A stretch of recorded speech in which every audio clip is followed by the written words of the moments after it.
الحمدللہ رب العالمین والصلاة والسلام علی محمد الامین اعوذ باللہ من الشیطان الرجیم بسم اللہ الرحمن الرحیم۔ خواتین و حضرات، ہم سورہ نحل کی آیت 65 سے درس کی ابتدا کر رہے ہیں۔ اس سورہ میں استدلال کا اسلوب ہے، بار بار اللہ کی آیات جو ہم انفس و آفاق میں دیکھتے ہیں دلیل کے طور پر پیش کی جاتی ہیں، قرآن کے اسلوب کے مطابق۔ پھر درمیان میں انذار التفات کے مضامین آ جاتے ہیں اور وہ ختم ہوتے ہیں تو ایک مرتبہ پھر وہی انفس و آفاق سے دلائل پیش کرنا شروع کر دیے جاتے ہیں۔ چنانچہ فرمایا ہے کہ واللہ انزل من السماء ماء، حقیقت یہ ہے کہ اللہ ہی نے آسمان سے پانی برسایا۔ یہ پانی پیدا بھی اسی کا کیا ہوا ہے، اس کو اس بڑے پیمانے پر اٹھا کر اس کی تطہیر کرنا یہ بھی اسی کا کام ہے۔ پھر بادلوں کے ذریعے سے اس کو جس زمین میں چاہا برسا دینا یہ بھی اسی کا کام ہے۔ اس میں کسی انسان کو کوئی دخل نہیں ہے، اس میں کسی دیوی دیوتا کو بھی کوئی دخل نہیں ہے۔ قرآن مجید کا بنیادی مقدمہ چونکہ یہ ہے کہ لہ الخلق والامر، وہی ہستی ہے جس نے بنایا ہے اور وہی ہے جس کے ہاتھ میں اس عالم کی باغ ہے۔ اس لیے کبھی خلق پر استدلال ہوتا ہے، کبھی امر پر، اور کبھی ان دونوں کو ملا کے بتایا جاتا ہے کہ یہ دیکھو پیدا کیا کچھ کیا ہے، اور پھر جو کچھ پیدا کیا ہے اس کو کس طرح تمہارے لیے سازگار بنا دیا ہے، اس کی بنیاد پر کس کس طریقے سے تمہاری ربوبیت کا اہتمام کیا ہے۔ اس اہتمام پر ایک نظر ڈالو، اس میں جو کچھ فراہم کیا گیا ہے اسے دیکھو۔ تمہارے اندر اگر سلامتی طبع ہے تو پکار اٹھو گے کہ یہ اسی تنہا خالق کی قدرت، حکمت اور رحمت کا شاہکار ہے۔ حقیقت یہ ہے کہ اللہ ہی نے آسمان سے پانی برسایا، فَأَحْيَا بِهِ الْأَرْضَ بَعْدَ مَوْتِهَا، پھر اس سے زمین کو اس کے مردہ ہو جانے کے بعد زندہ کر دیا۔ یہ ہم جانتے ہیں کہ یہ پانی اگر نہ برسے تو اس وقت دنیا میں جو لک و دک صحرا ہے، چٹیل میدان ہے، یہ ساری زمین اسی طرح ہو کے رہ جائے، نہ کسی کے لیے اس میں جینا ممکن ہو، نہ میلوں کے فاصلے پر کہیں کوئی سبزہ نظر آئے، نہ زندگی، نہ روح، نہ شادمانی، نہ نشاط، ہر چیز ختم ہو جائے۔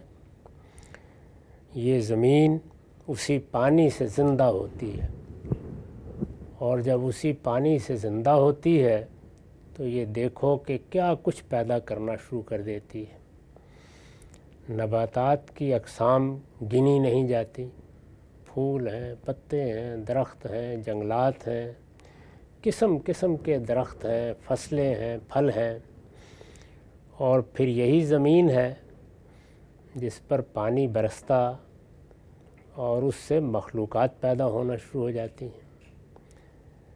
اس وقت اگرچہ ان مخلوقات کے لیے آگے تناسل کا طریقہ اختیار کر لیا گیا ہے، لیکن یہ صاف معلوم ہوتا ہے کہ ابتدا میں یہ سب زمین ہی سے اگائے گئے ہیں۔ قرآن نے اس کو لفظوں میں بیان بھی کر دیا ہے اور یہ کہا ہے کہ انبتکم من الارض نباتا، جس طرح ہم نے زمین سے پودے اور درخت اور پھل پھول اگائے ہیں، اسی طرح تمہیں بھی اگایا تھا ایک مرتبہ۔ پھر اس سے زمین کو اس کے مردہ ہو جانے کے بعد زندہ کر دیا۔ ان فی ذالک لآیۃ لقوم یسمعون، اس میں یقیناً ان لوگوں کے لیے بڑی نشانی ہے جو سنتے ہیں۔ جو سنتے ہیں، یہ سب سے پہلا تقاضا ہے۔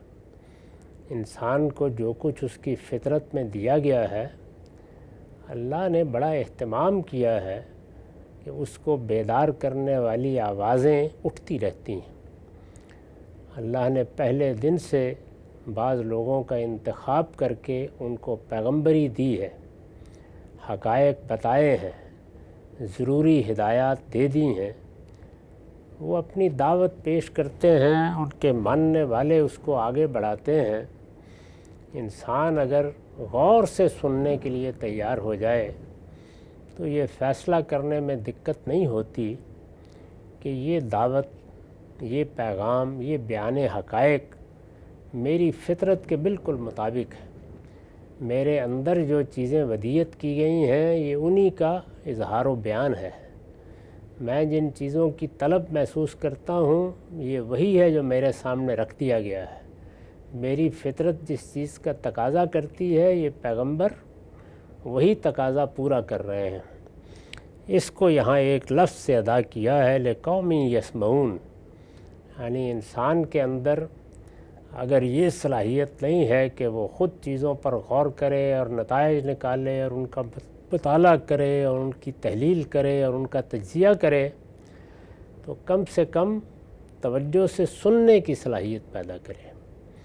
اگر وہ توجہ کے ساتھ تذکیر کرنے والوں کو سنے گا، دعوت دینے والوں کو سنے گا، انذار کرنے والوں کو سنے گا، تعلیم و تعلم کی جد و جہد کرنے والوں کو سنے گا، تو یہ سننا بھی فیصلہ کن ہو جائے گا۔ اس لیے کہ اس سننے کے لیے فطرت میں قبولیت کے تمام داعیات رکھ دیے گئے ہیں۔ یہ سننا کوئی اجنبی آواز سننا نہیں ہے، یہ دل کی آواز ہے، دماغ کی آواز ہے، انسان کے ضمیر کی آواز ہے، اس کے باطن کی آواز ہے۔ اس کی شرط صرف یہی ہے کہ توجہ کے ساتھ، التفات کے ساتھ سننے کے لیے تیار ہو جائے۔ اسی کو قرآن مجید نے دوسری جگہ بیان کیا ہے کہ وہ لوگ جنہوں نے سرکشی اختیار کی وہ جب آگ میں ڈالے جائیں گے یا ان کے بارے میں فیصلہ سنایا جائے گا تو وہ یہ کہیں گے کہ لو کننا نسمع اور ناقل ما کننا فی اصحاب السعیر، اگر ہم نے توجہ سے سنا ہوتا، وہاں پر بھی پہلے سننے کا ذکر ہوا ہے، یا عقل سے کام لیا ہوتا۔ تو دو ہی چیزیں ہیں، یعنی انسان خود تفکر سے کام لے، خود چیزوں کی تحلیل کرے، خود ان کا جائزہ لے، یہ دیکھے کہ یہ عالم کیا ہے، اس میں ان چیزوں کا مشاہدہ کرے جو صحیح سوالات پیدا کرتی ہیں، اور پھر ان کا جواب تلاش کرے۔ اس کی صلاحیت نہ ہو یا اس کا ذوق نہ ہو یا اس طرف رجحان نہ ہو تو کم سے کم تقاضا یہ ہے کہ وہ غور کے ساتھ سنیں، توجہ کے ساتھ سنیں، التفات کے ساتھ سنیں، جس کو قرآن مجید نے کہا ہے نا کہ سنا اور پھر جا بقلب منیب، اس دل کے ساتھ، اس دماغ کے ساتھ حاضر ہو گیا جس میں انابت ہوتی ہے۔ یہ انابت کیا ہے؟ انابت کا مطلب یہ ہے کہ سرکشی، عدم التفات اور گریز و فرار کے بجائے آدمی سننے کے لیے تیار ہو جائے۔ یہ حقیقت ہے کہ جب سننے کے لیے کوئی شخص تیار ہو جاتا ہے، غور کے ساتھ سننا، توجہ کے ساتھ سننا، یہ مان کر سننا کہ میری بات غلط ہو سکتی ہے، مجھے جو پہلے معلومات دی گئی ہیں ان میں کوئی خرابی ہو سکتی ہے، اس کو مان کر جب انسان کوئی بات سنتا ہے تو دونوں میں سے ایک نتیجہ لازماً نکل آتا ہے، یا اس کی غلطی اس پر واضح ہو جاتی ہے، اور جو سنانے کے لیے اٹھا ہے اس کی غلطی واضح ہو جاتی ہے۔ دونوں چیزیں بالکل واضح ہو جاتی ہیں اور وہ شرح صدر کے ساتھ اپنا فیصلہ کر لیتا ہے۔ چنانچہ پہلی بات جو قرآن مجید نے بار بار کہی ہے وہ یہ ہے کہ اپنے اندر سننے کی صلاحیت پیدا کرو۔ یہ حقیقت ہے کہ جتنے اختلافات، جس طرح سے ایک دوسرے پر الزامات، تضلیل تفسیق کے فتوے، فرقہ بندیاں ہم دیکھتے ہیں، وہ قائم نہیں رہ سکتی اگر صرف ایک دوسرے کی بات سننے کا حوصلہ پیدا کر لیا جائے۔ یعنی سننے کا حوصلہ اس احساس کے ساتھ کہ ہم انسان ہیں اور غلطی ہو سکتی ہے۔ جیسے ہی سننے کا حوصلہ آدمی پیدا کر لیتا ہے تو علم کا پہلا دروازہ کھل جاتا ہے۔ اس کے پاس اگر تعقل کی، خود غور کرنے کی صلاحیت نہیں یا اس کا رجحان نہیں تو پھر بھی کوئی فرق نہیں پڑتا، وہ صحیح بات سے محروم نہیں رہ سکتا۔ کم سے کم جو تقاضا ہے وہ توجہ سے سننے کا ہے۔ اس کے بغیر کسی شخص کے لیے وہ آسمان سے اتر آئے علم کا دروازہ نہیں کھل سکتا۔ اگر کوئی یہ طے کر لے کہ مجھے دوسرے کی بات، اور خاص طور پر جو بات آپ کو پہلے مانی ہوئی بات سے مختلف نظر آ رہی ہو، پیغمبروں کی بات میں بنیادی مسئلہ یہی ہوتا تھا۔ پوری قوم بتوں کی پوجا کر رہی ہے، پوری قوم نے ایک مشرکانہ تہذیب پیدا کر رکھی ہے، پوری قوم نے دیوی دیوتاؤں کی ایک دنیا آباد کر رکھی ہے، پوری قوم بزرگوں کے قصے سنا رہی ہے، پوری قوم کے ہاں روایات ہیں، وہ روایات بڑے بڑے لوگوں کی نسبت سے بیان ہو رہی ہیں، پوری قوم نے ایک نظم اور ایک تہذیب پیدا کر رکھی ہوئی ہے جس پر اس کو فخر ہے۔ اس میں آ کر ایک ایسی بات کہہ دینا جو پہلے لوگوں نے اس طرح نہیں کہی، سب سے بڑی اجنبیت کی چیز یہی ہوتی ہے۔ چنانچہ جگہ جگہ جواب میں کیا کہا جاتا ہے کہ ہم اس بات کو کیسے چھوڑ دیں، ما الفینا علیہ آبانا، جس پر ہم نے اپنے آبا کو پایا ہے۔ یہ آبا ہیں جن پر اعتماد، جن سے تعلق، جن کے بارے میں حسن ظن اور جن کے ساتھ عصبیت کی وابستگی انسان کو بڑے سے بڑے حق سے محروم کر دیتی ہے۔ ورنہ اندازہ کیجئے کہ اس وقت دنیا میں 14 صدیاں ہو گئی ہیں خدا کے آخری پیغمبر کو آئے ہوئے۔ قرآن مجید جیسی کتاب موجود ہے جس کا کوئی شریک و سہیم ہی نہیں ہے۔ یعنی مذہبیات کی دنیا میں یا ماورائے طبیعات کی دنیا میں کوئی اور چیز اس کے مقابل میں پیش ہی نہیں کی جا سکتی۔ یہ میں کسی عقیدت کے پہلو سے بات نہیں کر رہا، علمی لحاظ سے، اس لیے کہ وہ تنہا کتاب ہے جو ایک پیغمبر کی نسبت سے اس کی زبان میں جیسے پیش کی گئی، بے کم و کاست اور بغیر کسی ادنیٰ التباس کے ہم تک پہنچ گئی۔ اس کا کوئی شریک و سہیم ہی نہیں ہے۔ یعنی یہ نہیں کہ دو میں سے ایک کا انتخاب کرنا ہے، لیکن کروڑوں نہیں، اربوں لوگ ہیں جن کے لیے وہ قابل التفات نہیں بن رہی۔ کیا وجہ ہے؟ اگر آپ غور کریں تو صرف آبا کی پیروی، یعنی جو ہماری روایت بنی ہوئی ہے، جن لوگوں سے ہم نے سیکھ لیا، وہ ہم مسیحی ہیں تو مسیحی ہیں، ہندو ہیں تو ہندو ہیں، بدھ ہیں تو بدھ ہیں، الحاد کی روایت سے وابستہ ہیں تو وہ ہیں۔ وہ کیا چیز ہے کہ جو رکاوٹ بن رہی ہے، جس کو قرآن نے ایک جگہ بیان کیا ہے کہ ہم ایک حجاب طاری کر دیتے ہیں؟ وہ حجاب اصل میں یہی عصبیتوں کا حجاب ہوتا ہے۔ چنانچہ استدلال شروع کیا تو فرمایا کہ ان فی ذالک لآیۃ لقوم یسمعون، اس میں یقیناً ان لوگوں کے لیے بڑی نشانی ہے جو سنتے ہیں۔